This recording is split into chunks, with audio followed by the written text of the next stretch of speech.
Huh. Watching Kyle's unboxing videos again? Yeah, he always finds the coolest...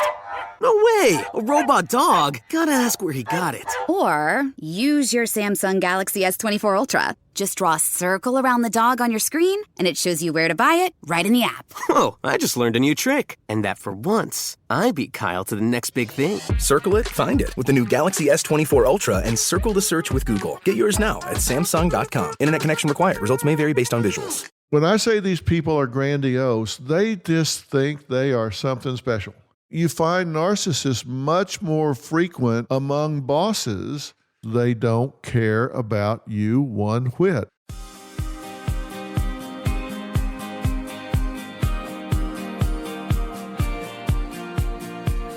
Well, hello. You have found your way back to Fill in the Blanks. This obviously is Dr. Phil filling in the blanks. Last episode, we started a series talking about toxic personalities that you encounter in your life, and I introduced you to the narcissistic personality disorder, particularly, and narcissism in general. Now, let me tell you what I'm going to do today. And as I said, I want this to be a conversation, and I'm going to invite you to do two things. If you haven't subscribed to Fill in the Blanks, do so now. You can hit the subscribe button, and it will give you alerts whenever we drop an episode so you don't miss anything. I really want this to be more of a conversation, like you and I were sitting around talking about this, and I'm going to ask you to submit any questions because for the next episode, I'm going to specifically answer your questions or respond to your comments. Now, I'm going to be talking about different personality disorders, and I've started out by talking about the narcissistic personality disorder. I'm going to do a deep dive this time on a subset or a certain type of narcissism, the covert narcissist.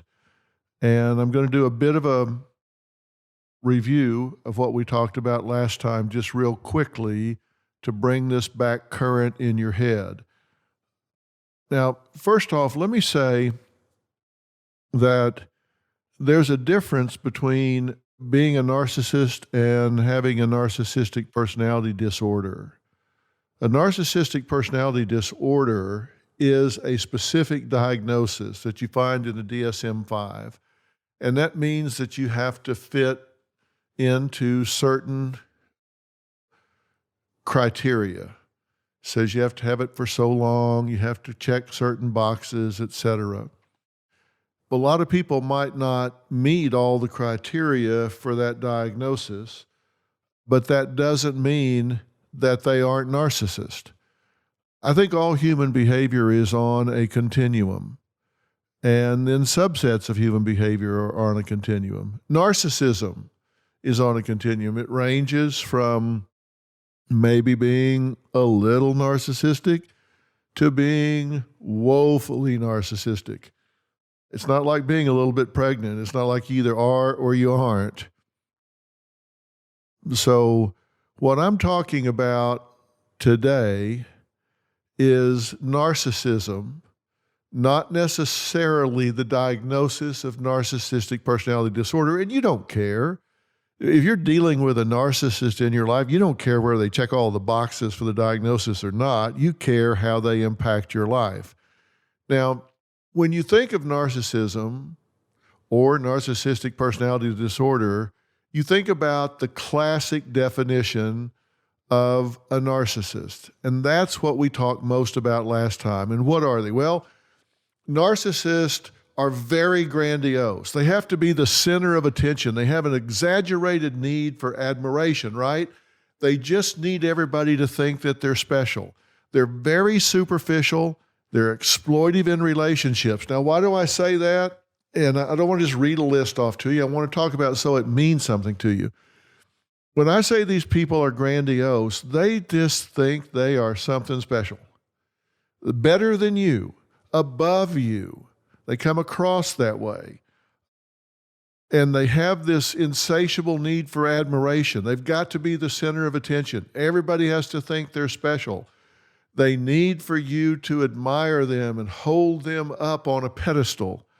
And because they have to be the focus of attention and admiration at all times, then their relationships are superficial, because in order for a relationship to be healthy, it has to be give and take. One way to control a relationship is to be constantly the giver, constantly the power figure. It takes vulnerability to receive. It takes vulnerability to say you need something from someone. And a narcissist doesn't need anything from anybody because they're godlike. They are a power figure. So they have this superficial, exploitive string of relationships where they never get really close to anybody. And one thing they do not have is empathy.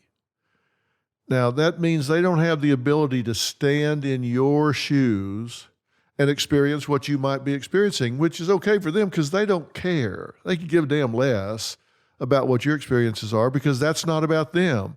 And they're only interested in those things that are all about them. They have what we call an identity disturbance. These people are not really sure who they are. They're always playing a role. They're always thumping their chest. They're always pretending to be something they're not. And so they have a difficult time forming attachments and forming bonds. And as a result, there's a chronic emptiness with these people. They're never fulfilled and they're easily bored because nothing ever really fulfills them. They're very vulnerable to life transitions. When things change and they have to adapt, they don't do very well at that. And I'm going to give you some reasons why. Look, generally speaking, these people have real feelings of inferiority. So what you're seeing when you're dealing with a narcissist in general is a false sense of superiority. You know, somebody that's really powerful, somebody that's really smart, somebody that's really skilled, really good at something, they don't need to tell you all the time how smart and good they are. They're very confident in that. They're very at peace about that, so they just do it. They let their actions speak for them. They don't need you to be clapping for them all the time. They don't need you to stand up when they enter the room. They don't need you to look at them all moo-eyed all the time because they don't need you to tell them who they are. But narcissists don't really know who they are. Everything is an act with them. They're empty, superficial, and shallow. So they've given their power away to other people. And that's why there are certain things you can't do with them, because if you do, if you challenge them in any way, they get very, very, very uncomfortable with that. And as a result, they will rage. They will create all kinds of problems for you if you do anything that tends to challenge them in any way whatsoever. So it's not something that you ever want to do with a narcissist, and we'll talk about that in just a second. How often are you going to encounter a narcissist? Well, you know, generally in the population at large, you're talking maybe 10 or 15% of the people are going to qualify as narcissist or narcissistic personality disorder. But it depends on what population you interact with, because there are some populations where narcissists are much more frequently encountered. For example, as I said last week, CEOs. You find narcissists much more frequent among bosses than you do among the general population.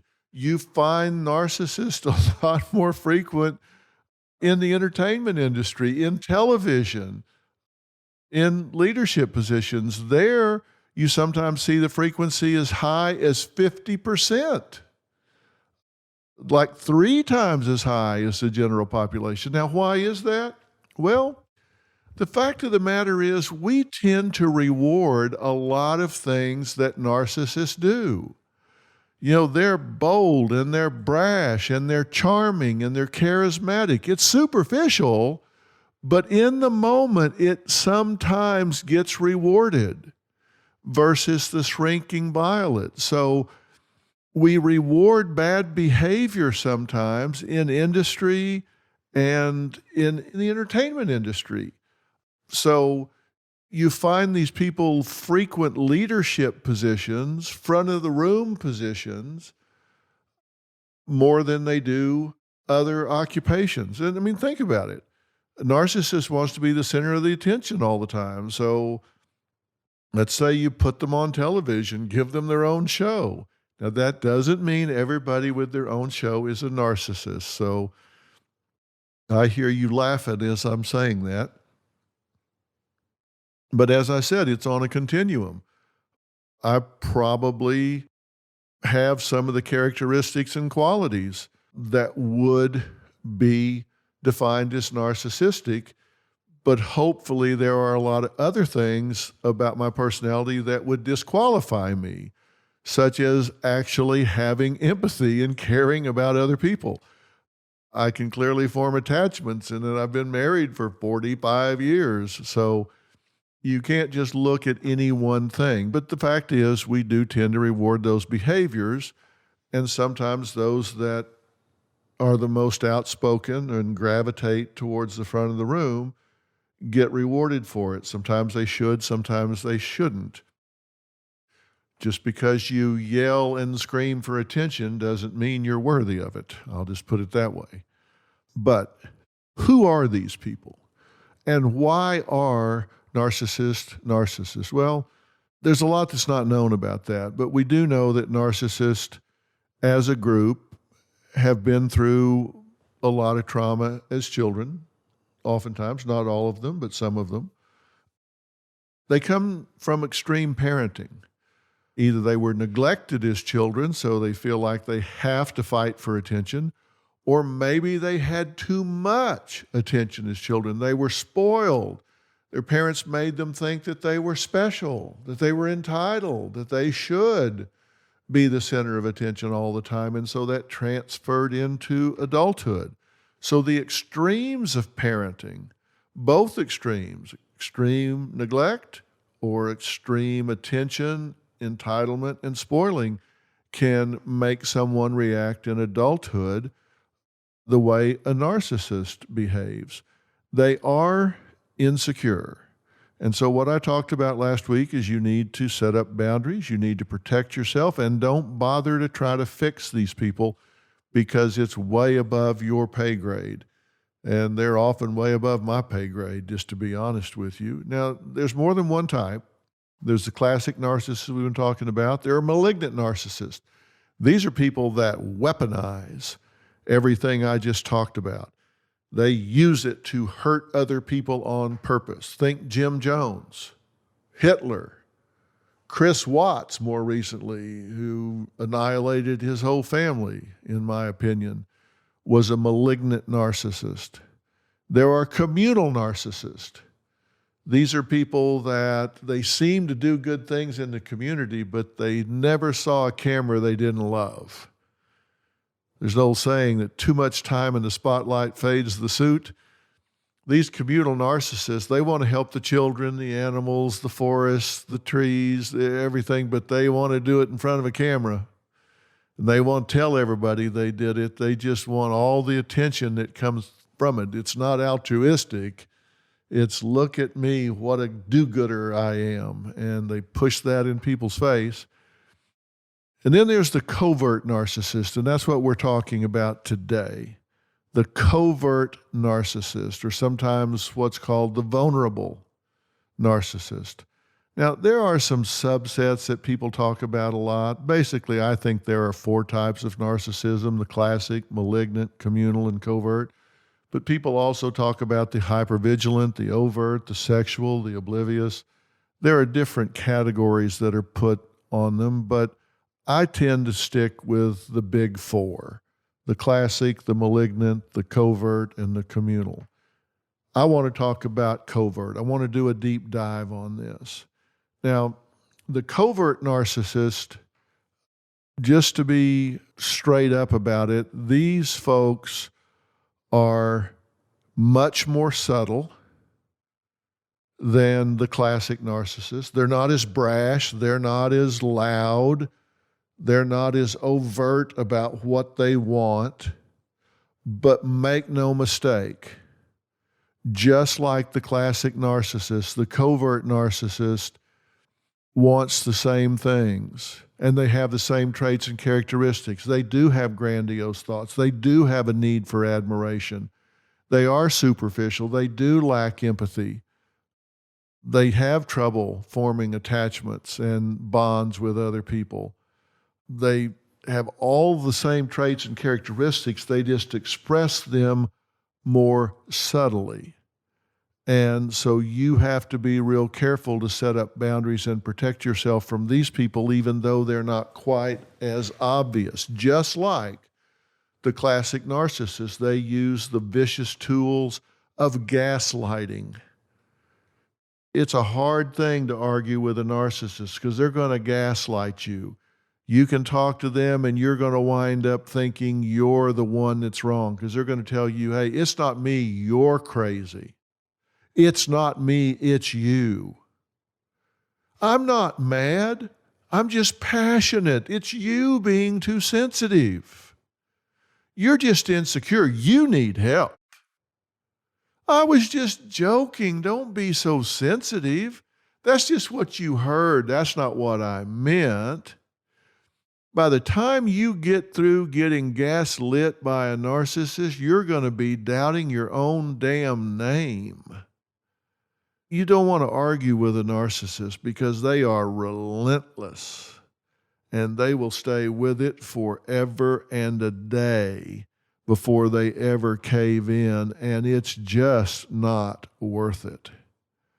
So setting boundaries with a narcissist in your life is very, very important. And I'm going to talk about 5 things you need to do to protect yourself in a little while. But let's do a deep dive on the covert narcissist. Covert narcissists have all the traits, characteristics, and symptoms, but they express them or display them in subtle ways. Now, this has really been talked about and discovered, really pretty much in the current century, since the turn of the century. And there have been some experts that have really talked about this and done a lot of raising of awareness about this. Researchers like Campbell and Pincus, some of these researchers have done a great job saying not all narcissists are the same. They don't all express it the same, and they've recognized this covert narcissism. And I think they've done a great service by identifying these people. Whereas the classic narcissist comes across as bold and brash and loud, and they're just out there beating the drum, these people tend to be more depressed. They come across as victimized. They're sullen and sad. I like to call them backdoor narcissists in my own mind. And they take on this victim role where they're downtrodden. Now, make no mistake, they still think they're the smartest person in the room, but what they're going to tell you is, hey, listen, I'm special, but nobody gets me. If they did, I would be a star. Like, hey, I went to Princeton. I got the big credentials, but nobody cares. Like, I'm overlooked. I'm a victim. They don't get out there and put it on the line. They'll tell you, I'm saving myself for management. I can't tell you how many times I've had parents on the show with mooching kids that are 30 years old, living off of mama down in the basement, sleeping until 2 or 3 in the afternoon, staying up playing video games till 4 in the morning. And I say, you're able-bodied. Why don't you get off your butt and get a job? Well, that's beneath me. I'm better than that. I'm not going to go to some training class at McDonald's and let them tell me how to make fries. I should be managing that McDonald's. I should be managing 10 franchises. I'm saving myself for management. They actually believe they're too good to get out there and work. They've convinced themselves of that. Their arrogance is so strong that they're just saying, I have it all, I've just never been recognized. Now, they're outwardly self-effacing, and they do that in a way of what I call, well, they have a whole bunch of techniques, but one of them I call is the humble brag. The humble brag is, it's something they say that's ostensibly modest, or it seems deprecating, but the actual intent is to draw attention to themselves and fish for compliments like, oh, I look terrible without any makeup on. They're expecting people to say, oh my God, are you kidding me? You don't have any makeup on? You look great. It's a humble brag. They think they look great. So there's false humility disguised as self-deprecating when they're really bragging on the fact that they want you to pay attention to how good they look without makeup. Guys do it all the time. I mean, they'll get out there and run around the track and do all this stuff. Say, oh, I haven't worked out in 6 months. I can't believe that this is going to kill me. And then they get out there and run really fast or jump really high or whatever because they've been working out secretly and haven't told anybody about it. But these people are generally very self-absorbed and they're sullen. They think the world owes them a living. And they're inept at relationships. They're inept at intimacy. They spend a lot of time blaming and shaming. They play the but-for game. But for the world having it in for me, I would be a huge success. But for you being lucky, I would have your job. But for you having a wealthy family, but for you having a powerful father, I would be doing better than you. They play the victim. And there's never any reciprocity with these people. It's always one way. They will suck you dry. I'm Katie Maloney, I'm 37, a divorcee, and I'm out here falling in love every day with myself. And I'm Dana Cathan, 33, former needy mess, and delusional Leo, but I've never been happier. Never been happier. You know that. Good. The foundation of this podcast is for people who want to live their life unapologetically. It's a safe space for anyone who's going through a transition in their life or just dealing with the regular bullshit. It's a religion. We're not saying that we're looking to start a coven, but that might be why we started this podcast. But we're not saying that. Join our cult. Community. The coven. Religion. Okay, let's just stick with community. Listen to the podcast. Listen to the podcast. In this world, there's a lot of ways you can divide people up. One way is there are givers and there are takers. These people are takers. Because remember, they have every characteristic of the classic narcissist. They have no empathy. They don't care what you think. They don't care what you feel. They don't care what you need. They will take what they can get from you.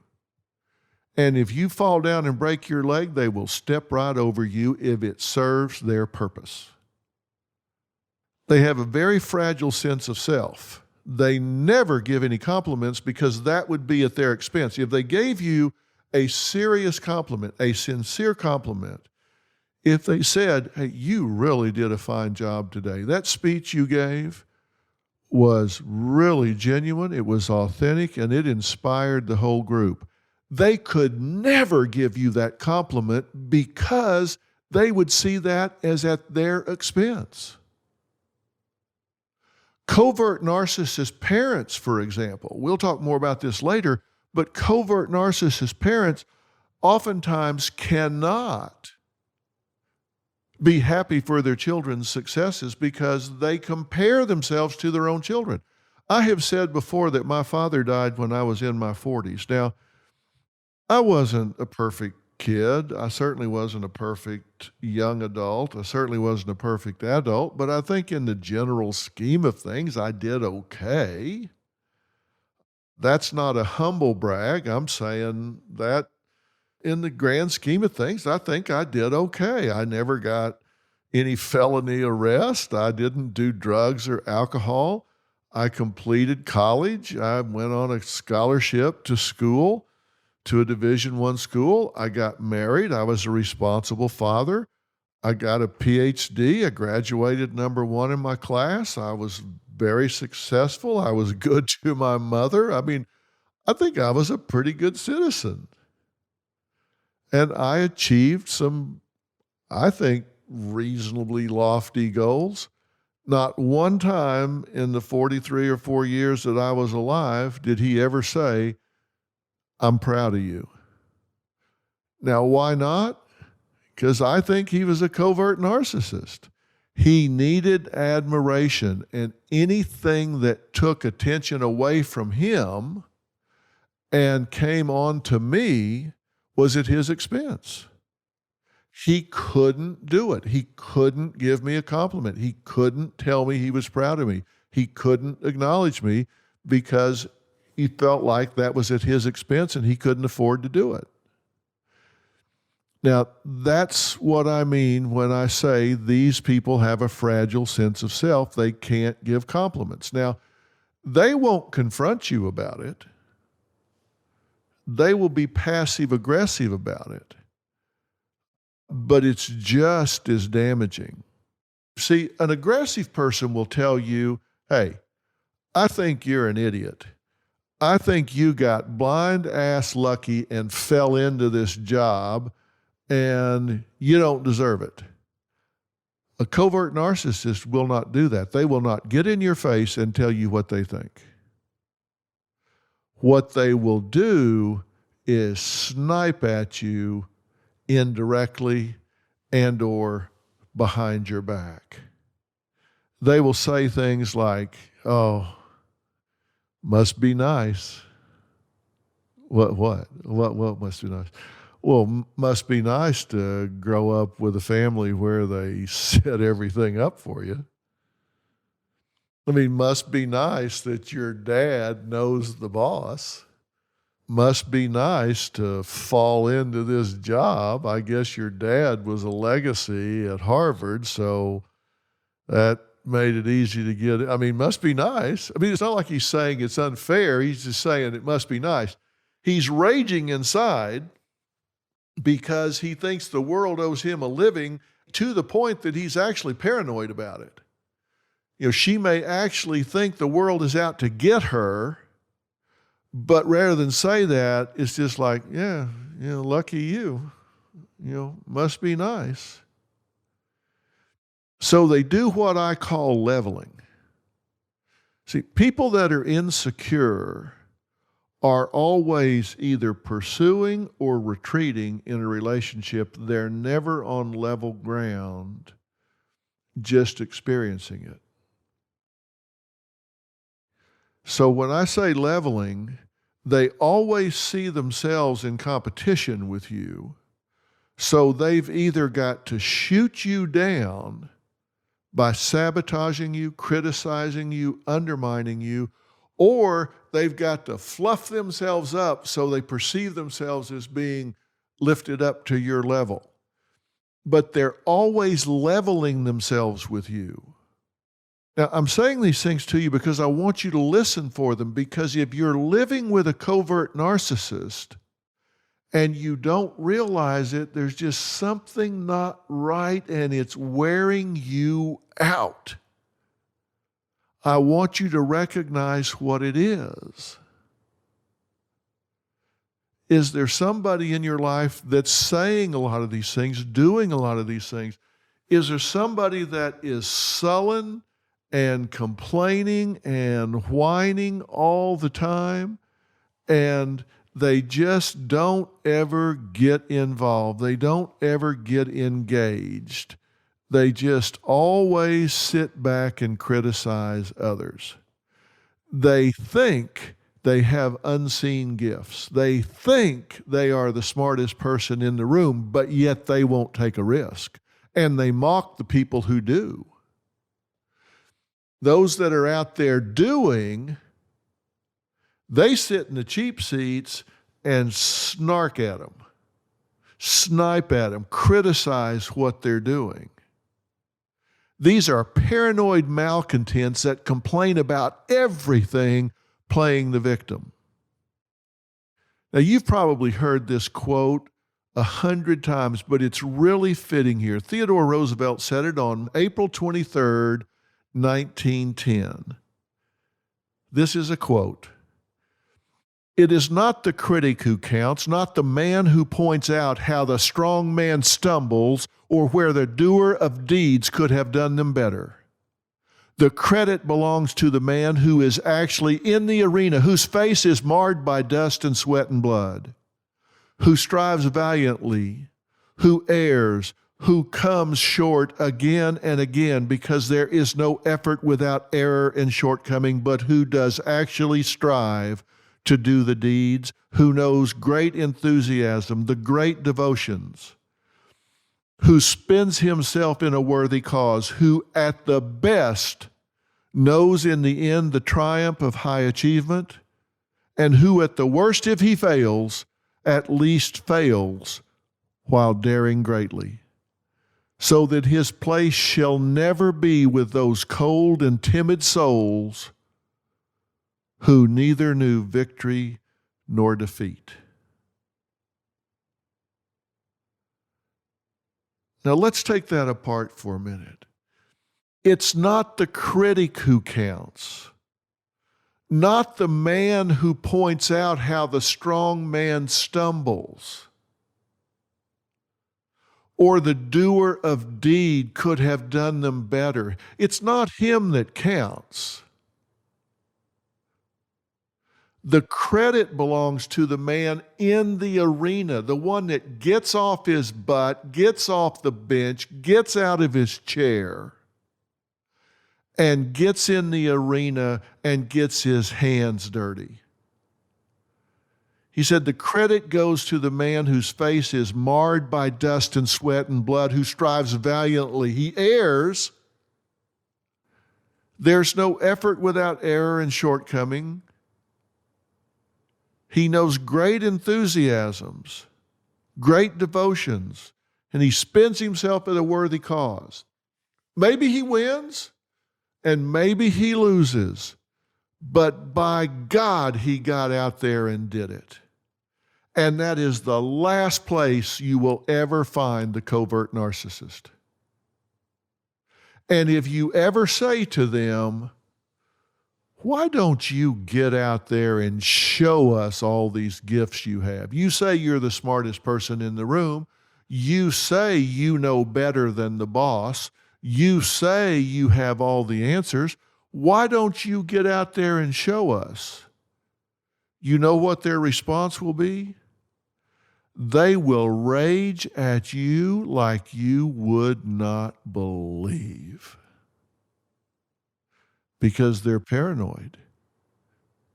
You're disrespecting them. You must be out to get them. How dare you call them into question? These are the people that sit at home and wait. They're not going to get out there as an entrepreneur. They're not going to get out there and create a business. They're not going to open a bicycle shop or start a restaurant or start a delivery service or open a practice in medicine or physical therapy or whatever it is that they want to do. No, they're going to sit at home and complain that it wasn't delivered to them on a silver platter because the world's out to get them. And the one who does, they're going to say, "Well, yeah, must be nice. Somebody clearly gave them a paved road. Yeah, must be nice. His daddy must be rich. Her daddy must have known somebody." They are hypersensitive to criticism. So you're going to get all of these must be nice statements. They don't have the guts to step up and say, "I don't think you deserve it."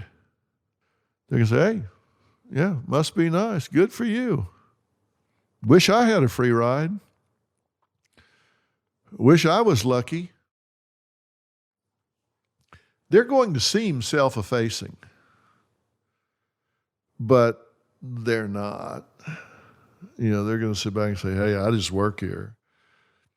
What they really mean is, I'm getting jerked around by management, by you, by everybody, because they are entitled. They are closet the best.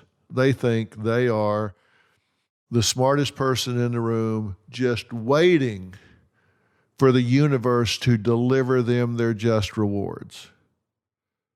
And of course, that never happens. And they are envious of everybody that is succeeding. They're not happy for anybody. They're not happy for a damn person. Even things that they may have achieved. They'll say, nobody cares. Why do they say that? Because they got to be the victim. They got to feel sorry for themselves. This is a pity party. So that's where you get all of this. Yeah, some people have all the luck. Now, I'll tell you something that gives these people away. They are incredibly judgmental. The covert narcissist, as I have just pointed out, they're going to judge everybody in the arena. They're the critic. They're the ones that point out how the doer of deeds, how the strong man stumbles. They are the ones that are going to point out how that was stupid. Can you believe that? Can you believe he did that? Can you believe she said that? Oh, come on. They're going to snipe and snark at everybody that's out there doing anything. They're going to sit back and criticize. Sarcasm, put downs every step of the way. One of the things that's going to give them away, and you'll see this when you spend any time with them, they are incredibly argumentative, and they will argue about abstract issues like policies at work, politics. They are self-righteous and sanctimonious, and they will criticize people for having an opinion. And they will say, can you believe that guy would say that about this? Can you believe that? They'll even say to you, how could you say that? How could you say that about these people? That is so mean. That is so vicious. Completely ignoring the fact that they're tearing you a new ass. I mean, they do the very thing they're criticizing you for, but they want to ignore that. They are entitled. They think they are owed more, and they have this toxic energy that they bring into everything. You know, it's like when toxic people stop backstabbing you and sabotaging you and talking about you. It's like the trash took itself out. It's like all of a sudden the hush falls over your life. There's nobody stabbing you in the back. It's like it just went away. These are the people you work with that you think, I wish these people would get transferred or transfer me. Just get me away from this. This person is sullen and bitter and paranoid and negative. It doesn't matter. We could get a Christmas bonus and they could double it. And they would say, oh, yeah, wonder what they got. It doesn't matter. The covert narcissist, you can never do enough for them. They are sullen, arrogant, dissatisfied, and there is a rage just seething under the surface. And if you're in a relationship with one of them, they're going to suck you dry. They're going to suck every bit of life energy out of you a little at a time, and you're not going to see it coming because you think you're going to fix them. You think you're going to rescue them, and trust me, you're not. For two reasons. They don't want to be rescued. They don't want to be rescued. They want to wallow in their self-pity. They want to wallow in their victimhood. They're like the guy in the lake and he's drowning. And a boat comes by and throw him a rope. He says, no, God's going to save me.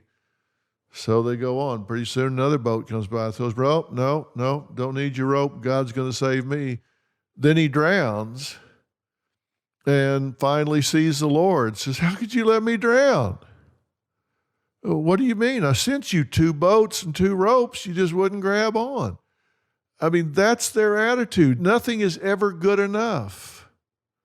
Were the heavens supposed to open and he was supposed to be part the Red Sea and lift him out? Nothing is ever good enough. I swear they would complain to God himself. So for you to think you're going to rescue them, that is not going to happen. These people are asocial. They don't want to be around anybody else. And I'm going to tell you why. Other people take the attention away from them. They don't want to go to your family's house for Thanksgiving. They don't want to go to their house for Thanksgiving because they might not be the center of attention. And if you say, "Well, okay, go for me. I miss my sisters.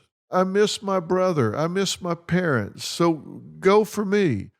If God forbid they go, they're going to sit there and make smart aleck remarks and put downs and make everybody miserable the whole time. Pray to God they don't go, because you're going to be sorry if they do.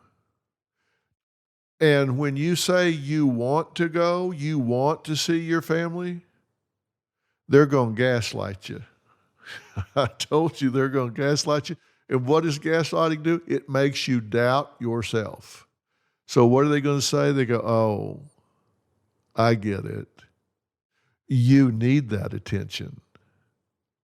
These are the people that thought you were special all your life, and you need that now. You need to go back there so they can pamper you.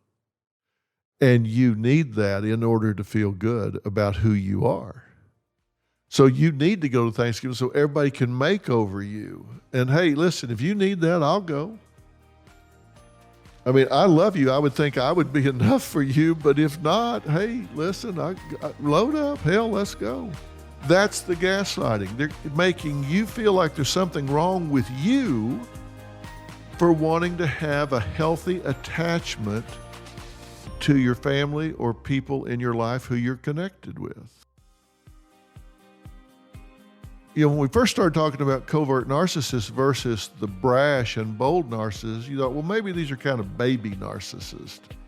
Maybe these are those that they're not quite so bad. But what you're seeing now is that they're just as entitled, they're just as arrogant, they're just as sucky, they're just as demanding and demeaning as the classic narcissist.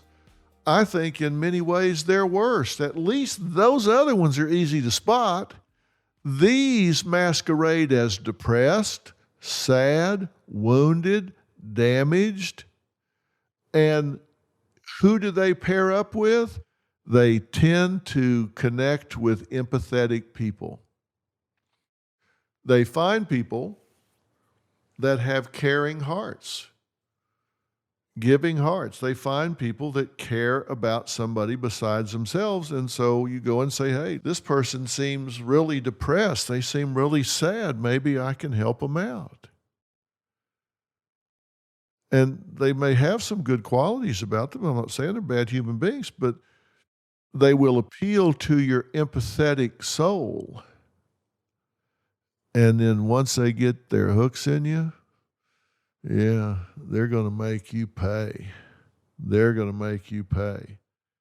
And they're going to be real hard to pin down about it. Their goal, because as I said, this is all about leveling, is to keep you one down. Keep you one down. Make you feel small so they can feel big.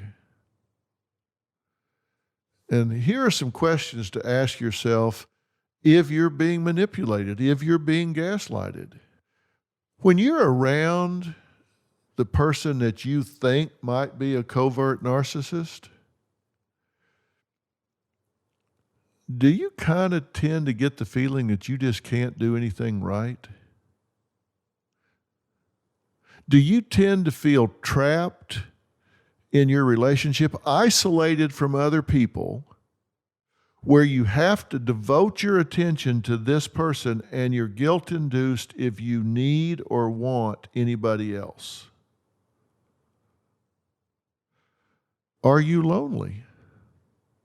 Even though you're in a relationship, are you left feeling lonely?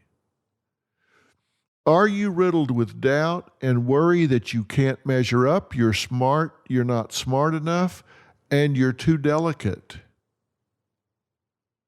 Now, you would feel that because anytime you complained, a covert narcissist would be telling you, hey, look, you're just too thin-skinned. There's nothing wrong with me. You're just too thin-skinned. When you need to grow up. You need to grow a pair. You need to toughen up.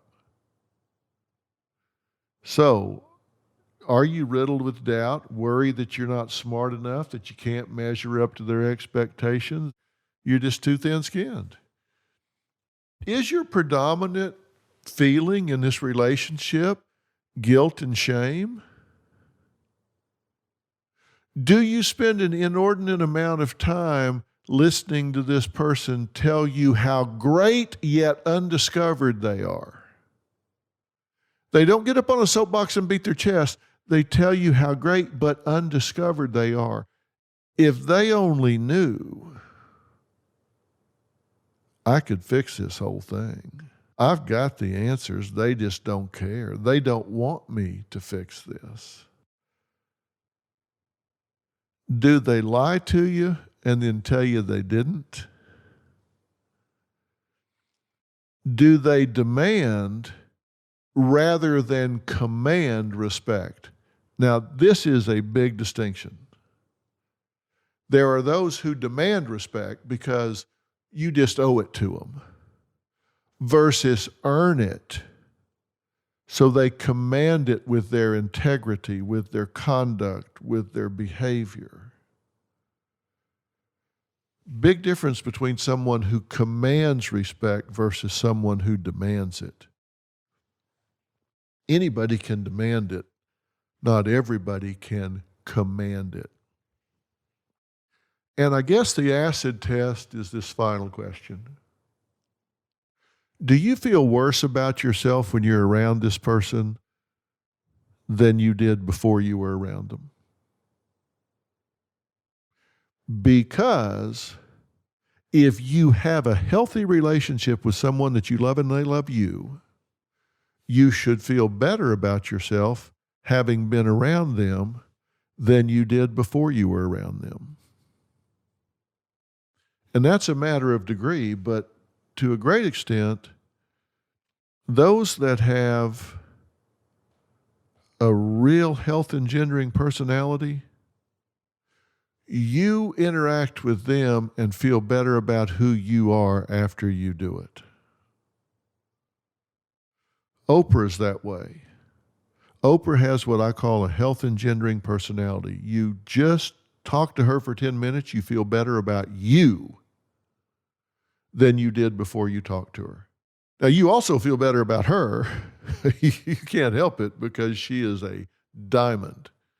But you're going to feel better about you after talking to her. These people are selfish. They don't want to talk about you. They don't want to make you feel better. They do not have any regard for your time. They will stand you up. They will be late. They will never make a commitment. They will leave you hanging. And they will never, ever, never do anything for you to which there are not strings attached. There's never a gift. There is never a favor. It is always an obligation. There are certain people that are covert narcissists that the last thing in the world you ever want from them is a gift. Because, oh my God, are you going to pay for that? It's like, oh, please don't give me that. No, thank you. No, thank you. Don't want it. Don't need it. Can't use it. Because I'm going to pay for it the rest of my life. You buy me a new car? No, thank you. I'd rather walk. You don't want it because the price is too high. Now, why is this? Well, it comes back to the first thing that we talked about. These people have superficial relationships. They don't care about you one whit. Everything is about them. They are takers. They approach everything by saying, what is in this for me? And trust me, if they give you something, it's leverage. It is not a gift. There are strings tied to it. There are steel cables tied to it. It is just bait. They're trying to hook you so they own you. Let's do a quick summary. Some signs that you're in a relationship with a covert narcissist. They're highly sensitive to criticism. They're passive-aggressive in their behavior. They're always sabotaging you, mocking you, giving you the silent treatment, guilt-inducing you. They seem to put themselves down, but not really. It's like, well, I don't have all the answers here, but they wouldn't listen anyway. Kind of like I do, it's just they won't listen. They're shy, meaning they don't get into the arena. Like Theodore Roosevelt said, they're the critic who sits on the side. They have grandiose fantasies about being the smartest person in the world, but they do have depression and anxiety. They tend to hold grudges. They envy people who do well rather than them.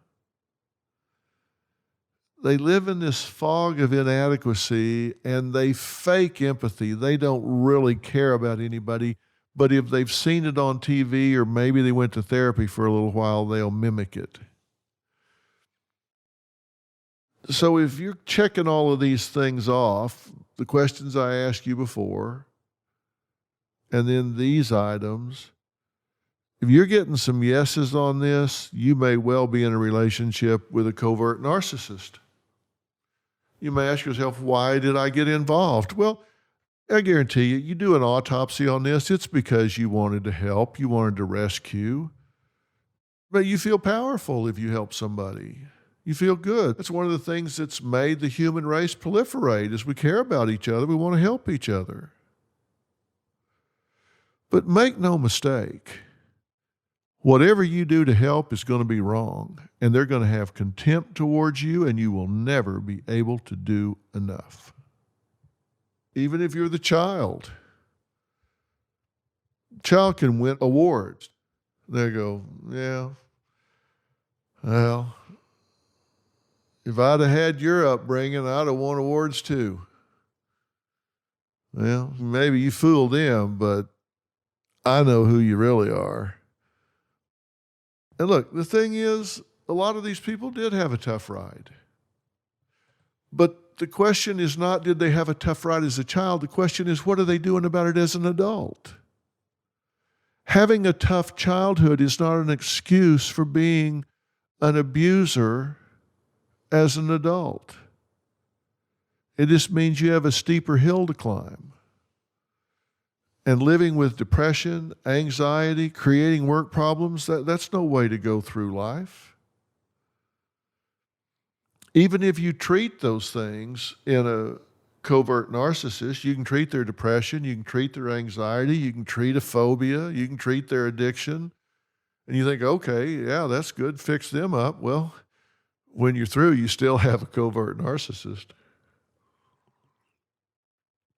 You just alleviated some symptoms. They still are entitled. They still think the world owes them a living. They're still going to be critical of everybody. They're just not going to be as depressed when they do it.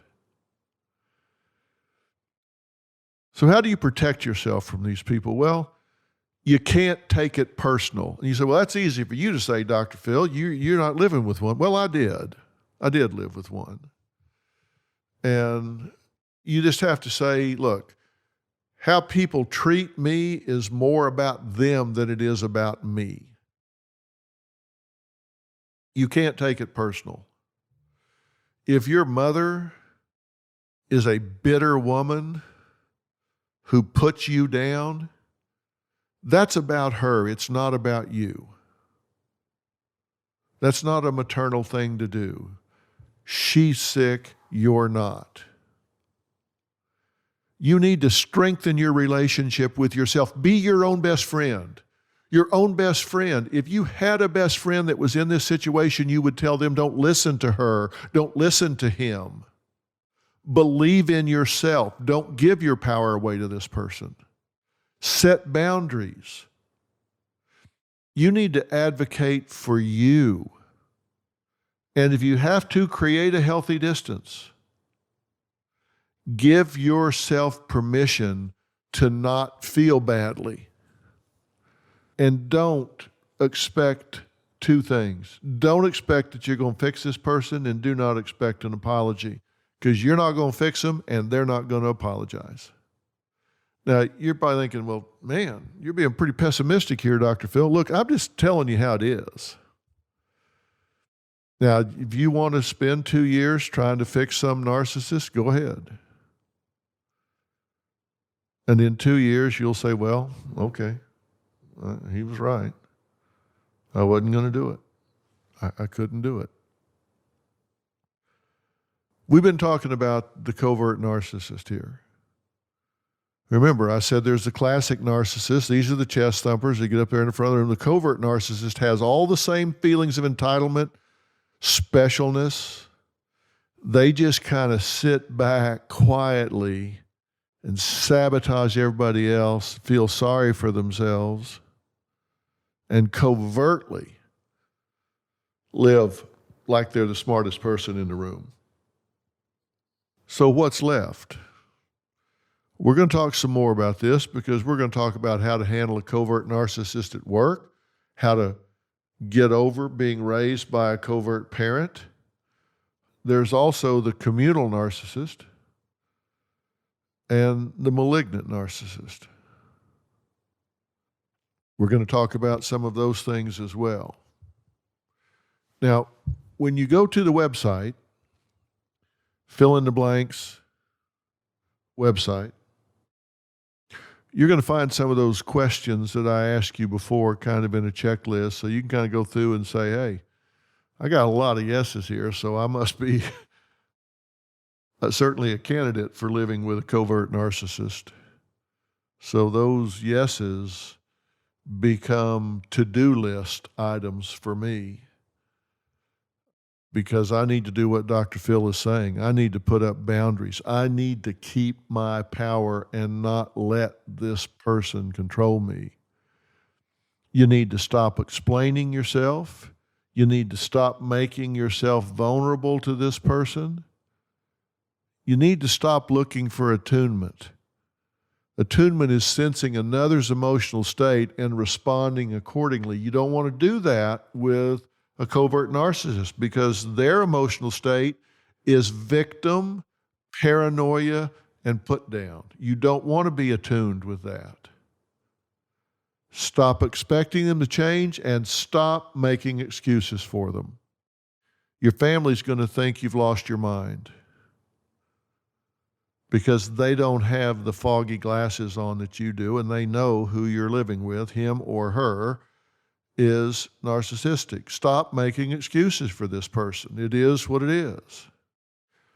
All right, we're going to talk about this some more. Now, look, why am I doing this series? I'm doing this series because you guys have asked for it. And it is a series. We're going to talk about narcissism, then we're going to move on to borderline personality.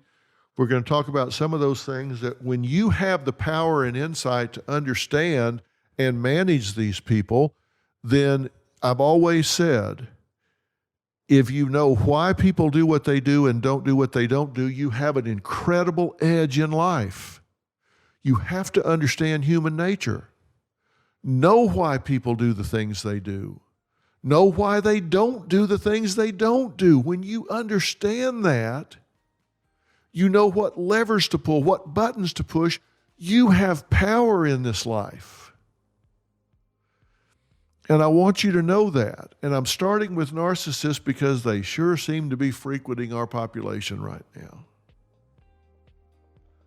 So we've talked about classic, we've talked about covert. They all want the same thing, they just go at it differently, and we're going to talk about how to manage them in the workplace, at home, in the neighborhood. We're going to touch on all of those things very, very soon, and then we're going to move on to borderline personality. So I appreciate you spending this time with me talking about this. I don't always talk about it in traditional ways, but trust me, I do my homework, and everything I'm telling you, you will find grounded in the research about these people. I've got almost 50 years experience studying them, but I still do my research. I still go to the journals. I still read the current research on these people to find out what the trends are, what's working with them, what's not working with them. And we'll be talking about some of that in the future, but I can tell you the prognosis is just not good. They don't tend to respond to therapy very well, which means the focus needs to be on you and protecting you. I'm Dr. Phil. Thanks for spending this time with me.